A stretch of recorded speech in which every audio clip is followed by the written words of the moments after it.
Before we begin, I'd like to briefly introduce myself. My name is Santos Dakane. I don't come from motivation, and I don't come from theory. My work over the last 20 years has been about understanding how money actually behaves inside real systems, and why so many people do the right things and still feel stuck. Most people here didn't come because they lack effort or discipline. You came because something hasn't been adding up, and you want clarity, not another push. At some point, all of us were told the same advice. Work harder, earn more, try again. Today isn't about judging that advice. It's about finally looking at why it keeps repeating and why it keeps leading to the same place. Let's begin. Have you ever seen something bad keep happening to good people and felt like you had two choices? Either stay quiet or speak up about it, especially when it comes to money. Because money is one of the few problems people are taught not to talk about. People will talk about their health. They'll talk about family problems. They'll even talk about their mistakes. But when it comes to money, they go quiet. Not because they don't care, but because they feel ashamed. They tell themselves, that's just how it is. It is what it is. So money problems don't fail loudly. They don't crash all at once. They fail quietly. I didn't start this because I wanted to teach. I started because I kept seeing the same thing over and over. Good people, doing their best, working longer hours, giving up more, and still feeling like they were falling behind. Not failing in public. Not failing in a big dramatic way, but failing quietly. And no one was talking about it. No one was explaining it. Maybe it's not you. Bothered me. So I stopped looking at people and started looking at the system. Before I go any further, I want to explain why I see money the way I do. I didn't grow up with money. I was adopted at a young age, lost my parents, my home, and lost everything at a young age. I was homeless. There were times in my life when I didn't know where my next meal was coming from. Because of that, I never learned to think about money the way most people do. I didn't grow up thinking money meant safety. I didn't grow up thinking money was who you are. And I didn't grow up thinking money made one person better than another. Money was just not there. It was absent. And when something isn't there or absent, you don't worship it or you don't praise it. You don't chase it. You watch it. Later in life, when I did start making money, I noticed something else. I didn't treat people the same way I was treated when I didn't have money. That mattered to me. Over time, I realized something important. My relationship with money was never about feelings. It was about watching and seeing what it does to people. I became aware. I stood back and paid attention. That gave me distance and also perspective. And perspective helps me see money clearly. For more than 20 years, I watched how different people handled money. Not what they said about it, but what they actually did with money. How they saved it, lose it, invest it, or how they borrowed it, how they stored and protected money. And after watching long enough, I started to see a pattern and how they treat money differently in a certain way. One group treated money one way. Another group treated money a very different way. That group is people, and the other one was banks. So before we talk about solutions, let's orient ourselves. This is not a seminar about motivation. I've been to enough seminar to get me excited, and when I get home, I still didn't know what to do, but what was excited about something. Now here, not the place. It's not about working harder either. I've been told so many times that I just need to work harder and everything will be fine. Not today. And it's not about telling you what to believe or who to believe. Not that either. You don't need to agree with me today. You don't need to change your mind. And you don't need to make any decisions. What we're doing here today is slower than that. I will speak slow, and I want you to know that when I speak slow, it's on purpose. Not rush it. Just more clarity and understand about money are formed, and how money controls how we behave on a daily basis. Since money will always be part of our life, maybe it's time we spend more time learning. It's so maybe one day we can teach others to understand it and to behave towards money also. And how the systems quietly shape the results we see in life because of money.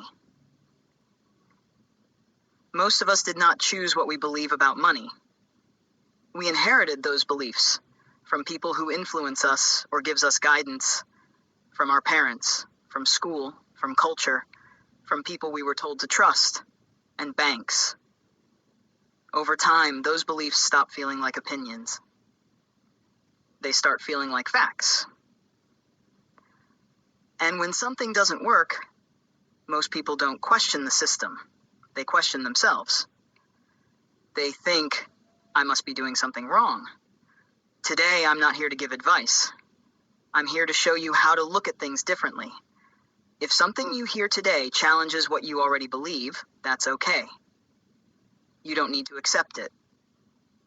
You don't need to reject it. Just notice it. Because once you begin to see how structure works, your hard work or your effort starts to make sense again. Most people think banks and people are playing the same structure game. We are not. People and small business owners work incredibly hard for money to come to them. Blood, sweat, time. But with banks, people stand in line to give them money. No blood, no sweat, no time. And they thank the bank. That's different behavior. People let money sit idle or still. In savings accounts. In checking accounts. Doing nothing. Banks never let money sit still. Not for a moment. Money is constantly working for the bank. That's different behavior also. People earn non-compounding interest on their own money they work hard to get. Banks earn compound interest, which is interest on top of interest, using other people's money, not their own money, to work for them. That's a big difference in behavior. When a person loses money in the bank, no one hears about it, and money is confidential. When a bank loses money, it's on the news, and everyone needs to know about it. That's significantly different behavior. Banks don't behave differently because they're smarter. This difference in behavior comes from how banks build something called structure. Structure is what makes money behave differently. Not because of effort, but because of how it's structured. Most people think their problem is income. They think if they just made more, everything would work differently. But income isn't the problem. Structure is. The illusion is believing effort alone fixes a broken structure. The illusion is believing the rules you were given are the only rules that exist. Banks don't work harder than you. They work differently. And once you see that, you start asking different questions. Not how do I make more money? But instead, why does money behave differently for me? And differently for banks? And then another question shows up. How do I stop losing the money I already make? That's where everything begins. The clearest example I can share is someone named Paul. Paul worked for over 20 years at the same job for the same company. He made good money. He has 5 kids and a wife who stays home to take care of them. Paul is a Christian man. He believes in helping others. He doesn't complain. His job requires him to be out of the country for 10 months every year. That means he only gets 2 months a year to be with his family. But that was the job. and in his mind it was the only way he knew how to support his family. So he sacrificed. He gave up time. He missed moments. All so his kids could have a safe home and a good education. Paul did what he was supposed to do. After 20 years of living in the same house and paying the same mortgage, Paul noticed something shocking. He owed the bank more money than what he originally borrowed 20 years earlier. After 20 years of payments, he realized he had already paid the bank more than $500,000. And yet, he still owed about the same amount as when he started, and he had nothing to show for it. After all that time, Paul felt stuck. Quietly stuck. He didn't tell people he felt like he was failing. He assumed the problem was him. He thought he needed to work harder. He thought he needed to make more money. And like most people, he blamed himself. I know this story very well because Paul is my brother, and it took him 20 years to finally say it out loud. That silence didn't break all at once. It broke slowly. When I explained to Paul how banks are structured one way and how most people handle money a very different way, something finally made sense to him. For the first time, he saw the bigger picture. When Paul learned the BYOB concept, the first feeling was not relief. It was confusion. Because for the first time, the question was not about income. It was about structure. And that is when something shifted.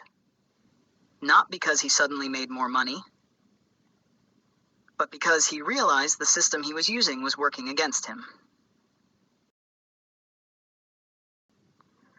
Once you see the illusion, and once you hear Paul's story, you stop asking yourself, how do I make more money? You stop asking, how do I work harder? Instead, you start asking a different question. And when you ask a different question, you start getting different answers. The question becomes this: where is the money actually going? And the answer to that question surprises most people. Just like it surprised Paul. The answer is what I call the leak. And this is where money is actually lost. Most people feel like they are taking one step forward and 10 steps back. Not in just one place, not in just one system, but in many different systems at the same time. In income, in loans, in living expenses, in taxes, in inflation, in debt, and even in future plans. It took Paul 20 years to understand this. The real problem was never how much money he made. It was how much money was quietly leaving without him knowing it. The best way I know how to explain this is with a simple picture. I call it the bucket analogy. Imagine trying to fill a bucket with water. The water is your income, and the bucket is your wealth, or your bank account. You keep pouring your hard-earned money into the bucket. You pour, and you keep pouring and pouring. But what you don't see at first is that there's a problem with the bucket. The bucket has holes in it, not one big hole. That would be easy to notice. But many small holes. Some bigger, some smaller. And the more holes there are, the faster the water leaves. What hurts the most is not the holes themselves. It's not knowing that they are there. So no matter how much you pour and how much money you make, the bucket never fills. After a while, you stop blaming the bucket because you didn't know there were holes. And instead, you start blaming yourself. Sometimes you blame other people. You think you are not working hard enough. You think you are not making enough money. And don't get me wrong, making more money can help. But what is the point of making more if it keeps disappearing and you don't understand why? So you tell yourself you need more income. You tell yourself you lack discipline. You tell yourself you are doing something wrong. But here is the part most people never see. The problem was never effort. The real problem was the holes. Up to this point, I have not named the holes on purpose, because when you name something too early, people stop really seeing it. But here's what most people never realize. Those holes, they are not random. Those holes in the bucket, they have names.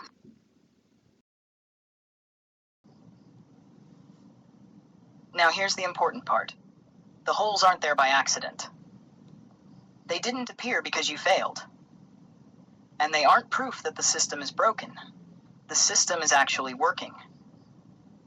Just not for the person holding the bucket. Because holes don't exist by themselves.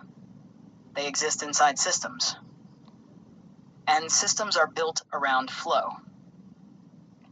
So before we start naming the holes, we need to understand something bigger. How flow works when it's designed on purpose. And the easiest way to see that is not with money. It's with water. Think about a leaking faucet. Water drips. It runs into the sink. Then it flows down the drain. That's not an accident. That's a system.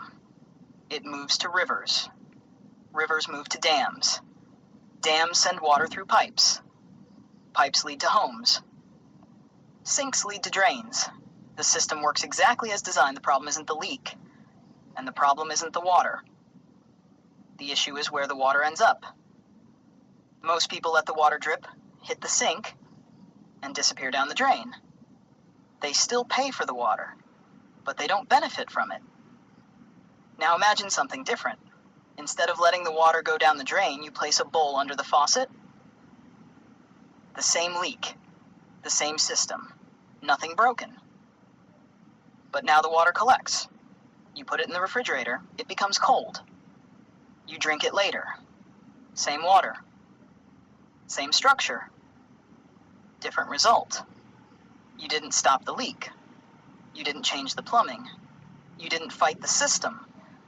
You simply redirected the flow, so the water benefits you. That's what structure really is. Not changing the system, but understanding it well enough to position yourself differently inside it. So now you can see something important. The leak isn't always about spending. Sometimes the leak happens before you even realize water touched the bucket.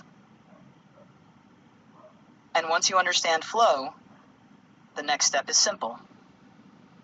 We stop talking in pictures, and we start naming the holes. Because the moment you name a hole, you stop blaming yourself for it. And the first hole almost everyone overlooks is the one that happens before the money ever feels like yours. Taxes. I'm going to break down the different holes that cause the water to leak out of the bucket, so you can stop wondering where all your water or your money is actually going. And so you can stop blaming yourself for something you were never taught to see and don't fully control. The first hole is the one most people overlook. Taxes. When people hear the word taxes, they usually think politics. That's not what this is. We're not talking about opinions. We're talking about structure. And structure explains something most people feel but can't quite explain. Before we talk about holes in the bucket, there's something very important we need to understand first. Some of the water never even makes it into the bucket because it's taken away before it ever arrives. You don't receive your full income first. It's reduced before you ever touch it. By the time money reaches your checking account, part of it is already gone. That's not a hole. That's structure. Now imagine pouring water toward a bucket. But before the water even reaches the bucket, some of it spills onto the ground. You never decided how to use it. But it still came from your effort. This is why many people think they make more money than they actually receive. They're counting water they never held. Now here's where taxes do become a leak. The water finally makes it into the bucket. You spend what's left, and when you spend it, some of the water drains out again. Same water, taxed twice. Once when you earn it, and again when you use it. This doesn't feel like a loss, because it doesn't happen all at once. It happens in small pieces, quietly, so no alarm goes off. And when money feels tight, most people don't think the structure is leaking. They think, I should budget better. I shouldn't buy that coffee, I need more income. They blame their behavior. Behavior didn't create this. Structure did. This is also why raises don't feel the way people expect. Because taxes are percentages, so when income goes up, the amount leaving goes up too. You feel busier, but not freer. And when taxes reduce what you get to keep, many people fill the gap with debt. Debt creates interest. Interest creates more leakage. Same bucket, more holes. This isn't about avoiding taxes. It's about understanding where the money goes. Because if you don't see the structure, you'll keep trying to fix it by working harder. And effort alone can't fix a structure you were never shown. Let me explain why this part leaks. Not because people make bad choices. Not because they don't try hard enough. But because of how the system is built. Before debt, before interest, something quieter is already happening. Cost of living. When people hear those words, they don't think about systems. They think about groceries, rent, gas, utilities, just everyday life. But cost of living isn't just one bill. It's everything you need just to live. Food, place to live, getting around, insurance, basic needs. Now, picture the bucket again. The water finally makes it in. Nothing big happens. No holes. No pipes. No alarms. Instead, the water slowly goes away. Nothing looks broken. That's the problem. People aren't confused because they're bad with money. They're confused because nothing looks wrong.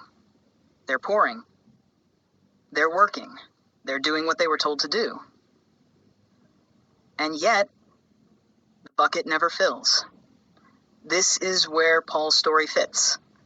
Paul did everything he was taught to do. He worked hard. He planned ahead. He even built an emergency fund. But somehow it was still not enough. Emergency costs went up. Prices went up. Inflation kept rising. So Paul did what made sense. He put more money into savings. He tried to stay prepared. But year after year, that emergency fund felt smaller, not bigger. Things kept coming up. Life kept happening. And it started to feel like the money just couldn't stay. Nothing was wasted. Nothing was reckless. The costs were just rising faster than the money could hold. And that creates a question almost everyone carries. Where is it all going? This is what the system is designed to do to your money. It's called cost of living and inflation. The money doesn't leak out the side. No one stole it. You didn't mess up. It slowly fades away. Quiet. Constant. Normal. And because it feels normal, people don't question it. They blame themselves. They try to cut more, give up more, work more. But structurally, pouring more water into a boiling pot doesn't make it fill. This is why cost of living matters. Because when the water can't stay, people don't stop living. They borrow. And that's when debt shows up. Not as a bad choice, but as a response to pressure. Let's talk about debt. When people hear the word debt, they usually think they did something wrong. They think bad choices, bad habits. But that's not what this is. Debt is not about being good or bad. Debt is not a moral problem. Debt is a structural agreement. Debt simply means this: someone else controls the rules of your money for a period of time, not because they are evil. That is how the structure was designed. Most people don't wake up wanting debt. They slowly arrive there. After taxes take part of what comes in. After the cost of living uses most of what's left.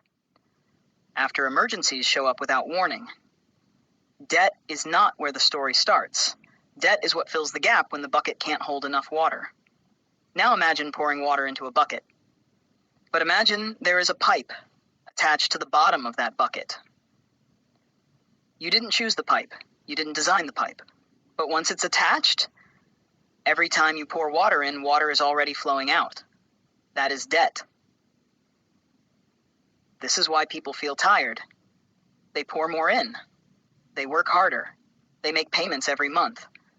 And still, the water level barely moves. Not because they are failing, but because the structure drains first. Debt doesn't only take money. It takes flexibility.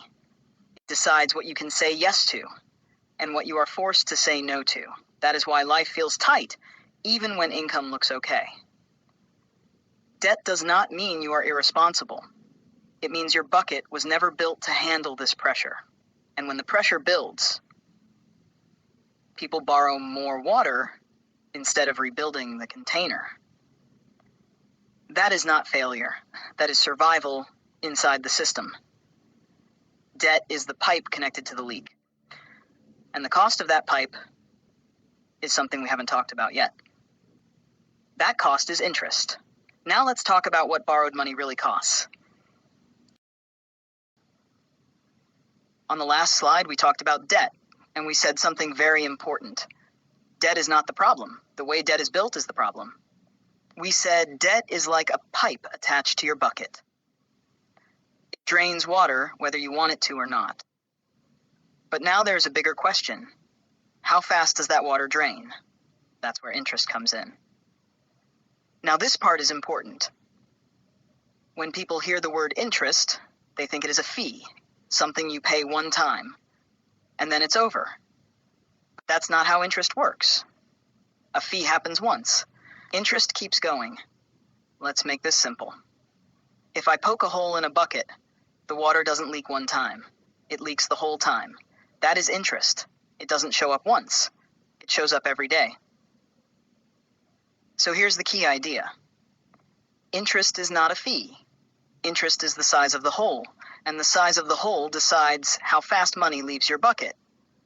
Now imagine two people. Same income, same effort, same amount of water poured in. But one bucket has a small hole, and the other bucket has a big hole. Which bucket empties faster? That's interest. This is why people feel like they're working harder, but still falling behind. They are not lazy. They are not bad with money. They are pouring into a bucket with a hole they didn't choose. Now let's connect this back to debt. Debt is the pipe. Interest is how wide that pipe is. You didn't just borrow water. You also agreed to how fast it drains out. Most people never see that part. This is also why payments feel confusing. You make payments every month, on time, and still the balance barely changes. That's not because payments don't matter. It's because of what happens inside the structure. And this leads to the next piece. Because interest doesn't just decide how fast money leaves, it also decides where your payment goes first. Almost nobody is taught this. That process has a name. It's called amortization. And once you see it, a lot of confusion suddenly makes sense. Now we need to talk about the part most people have never been shown. We've already seen debt. Debt adds a pipe to the bucket, and we've seen interest. Interest decides how big that pipe is. Now this is the part that controls order. This is called amortization. Instead of a bucket, imagine something different. Imagine a toilet tank. You pour water in, it fills up, and the moment it reaches a certain level, it automatically flushes. You don't get to vote. You don't get to choose. That's how it was designed. That's exactly how amortization works. When you make a payment, the money goes in. But before anything else happens, the system flushes first. And what gets flushed first is not the balance. It's the interest. This is why people say, I'm paying every month, but nothing's changing. They're not wrong. Early on, Most of the money never stays. It gets flushed out automatically. That's amortization. A fee is a one-time thing. You pay it, and it's done. But amortization isn't a fee. It keeps happening. Every time you make a payment, it decides where the money goes first. You are paying, but the system decides what gets paid first. This has nothing to do with discipline, nothing to do with motivation, nothing to do with effort. It's a design. And once you see the design, you understand why trying harder didn't change the result. So now we've seen three things. Debt adds pressure, interest speeds up the loss, and amortization decides always on your needs, but based on the system's rules. And once you understand that, the next question becomes, what happens when you control the structure?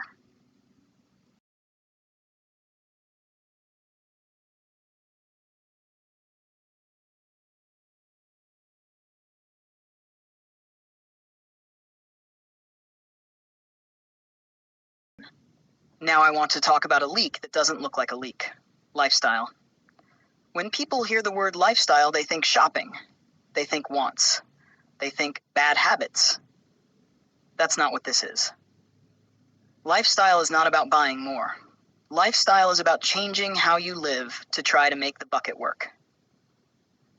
After money comes in, after bills are paid, after debt takes its share, people look at what's left and they adjust their life to fit it. They don't say, this system isn't working. They say, I'll make it work. So they sleep less. They rest less. They cut out fun. They cut time with people. They work later. They answer emails earlier. They stay tired longer. That's lifestyle, not spending more. This is why lifestyle matters. Because lifestyle doesn't take money all at once. It takes energy. It takes time. It takes health. It takes patience. And it takes these things slowly. People don't notice it as a leak because nothing looks broken. The lights are still on. Food is still on the table. Bills are paid. So they think I'm fine, but they're tired and stressed and always behind. Lifestyle becomes a leak because every adjustment costs something.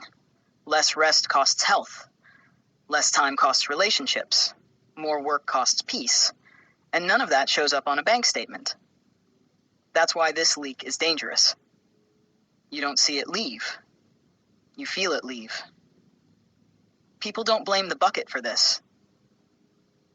They blame themselves. They say, I should be able to handle this. I just need to push harder. But lifestyle didn't cause the problem. Lifestyle is what people use to survive the problem. And the longer they survive this way, the more normal pressure feels. That's why lifestyle matters, not because it's wrong, but because it hides the leak by asking the person to absorb it. And when the person absorbs the leak, the structure never has to change. Now, let me show you how this happens in real life. You work harder to make the bucket work, so you sleep less. Because you sleep less, your body gets tired. When your body gets tired, you get sick more often. When you get sick, you miss work. When you miss work, your income drops. Nothing leaked from the bucket. But the bucket still ended up with less water. That's the lifestyle leak. It doesn't take money directly. It changes your ability to earn and keep money. Here's another example. Same structure. You work extra hours to keep up. Extra hours mean less time to recover. Less recovery leads to burnout. Burnout leads to mistakes, stress, quitting, or changing jobs. Changing jobs often means lost income, lost benefits, lost momentum. Again, no obvious leak, but less water in the bucket. That's why lifestyle is a leak that doesn't look like a leak. Doesn't break the bucket. It slowly breaks the person holding it.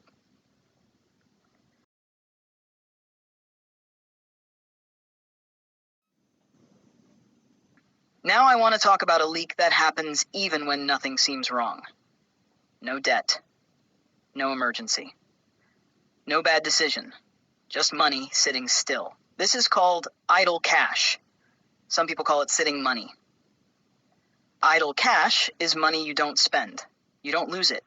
You don't give it away. You don't waste it. You simply leave it there. In a checking account. In a savings account. Waiting. Most people believe this is the safest choice. They think at least it's not gone. At least it's still there. But here's the problem. Money doesn't have to move to lose value. It only needs time. Let's go back to the bucket. Imagine the bucket is full. No holes. No pipes. Nothing draining out. But now imagine the bucket is sitting over heat. Nothing spills. Nothing leaks. But slowly, the water disappears. That's idle cash. When water moves, it stays fresh. When water sits still, it changes. It becomes stale. It loses usefulness. Not because it was bad water, but because it stopped moving. Money works the same way. When money moves with purpose, it keeps its value. When money just sits, it doesn't stay the same. It slowly loses strength. Not all at once. Not in a way you can see. Just quietly. Prices go up. Time passes. And what your money can buy gets smaller. Your money didn't leave. It just became weaker. This is why this leak is so hard to notice, because nothing looks broken. The account balance still shows a number. The money is still there. So people think I'm doing fine, but month after month, year after year, the same money buys less. People aren't confused because they're bad with money.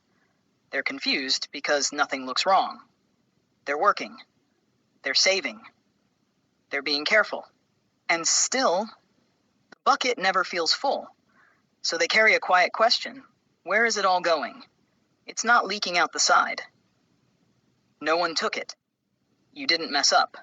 The structure slowly pulls its value away. Idle cash is dangerous because it feels safe. It doesn't shout. It doesn't warn you. It just fades. And by the time people notice, they feel behind without knowing why. Up to now, we've been talking about where money goes. Leaks you can see. Leaks you can feel. Leaks you slowly adjust to. Now the question changes. What limits how much can stay? What puts a ceiling on the bucket itself? That's what we call cap.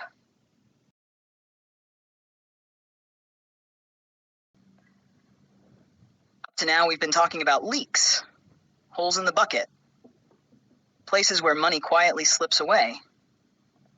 So once people finally see the leaks, they usually think the answer is simple. Fine. I'll just make more money, or I'll just pour more water in. I'll work longer hours. That sounds logical. But this is where we run into something else. A limit. This is what I call the cap. The cap is not about effort. It's about time. Because when you trade time for money, time has a ceiling. There are only 24 hours in a day. So let's slow this down and really look at what make more money actually means. Let's start with the most generous example possible. Let's say someone earns $40 an hour. That's generous. Minimum wage is much lower than that.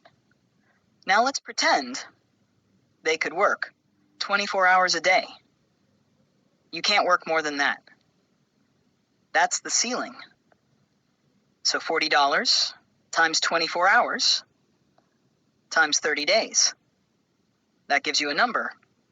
It looks like a lot. Now let's subtract reality. You can't work 24 hours. You have to sleep. Subtract sleeping. You need time to eat. You need to shower. You need to move your body, or your health breaks down. Subtract those. If you get injured, you need time to recover. You have family. Subtract family time. You need rest. Subtract rest. You get sick days. You take vacations, or at least you're supposed to. Subtract time off. Life happens. Subtract life. Now look at what's left. This is called gross income time. This is your real working time, not what you want to work, what you actually can work. That's the first cap. Now let's look at the money side. From that income, subtract taxes, subtract retirement contributions, subtract insurance.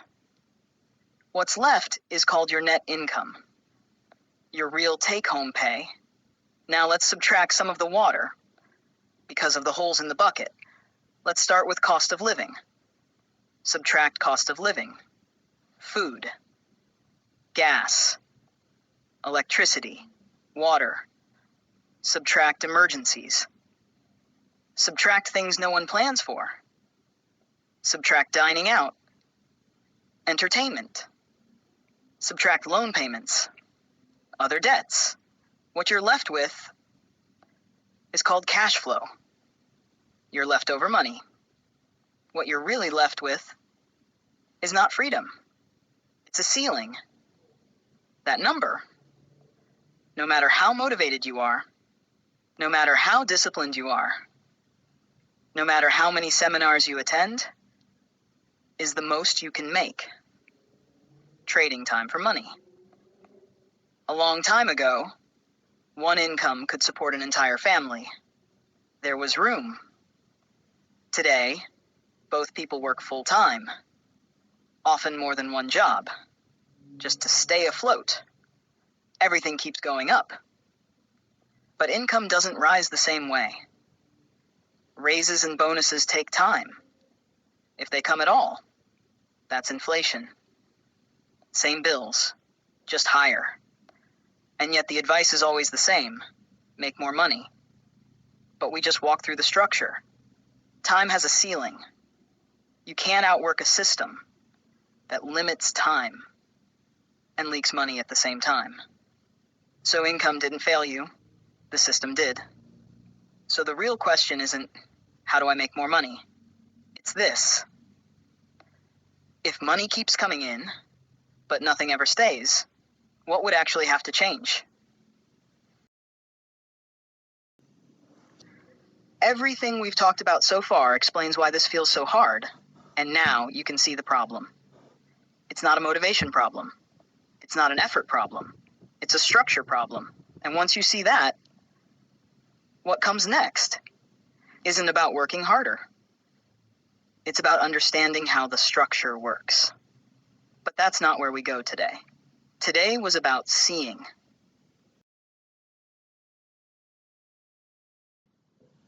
Structure exists everywhere. The real question is who controls it. Nature already has a working system. Rain falls. Water evaporates. Clouds form. Rain comes back down. Water moves in cycles. It doesn't argue. It doesn't negotiate. It simply follows structure. That system exists, so life can continue. I'm not talking about belief. I'm talking about design. Banks didn't create money the way nature creates water. They created structure around how money flows. They built systems to control that flow. And the important thing to notice here is that the system works. It works consistently. It works predictably. It works well enough that it has lasted for generations.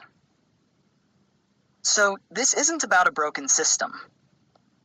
It's about a system doing exactly what it was designed to do.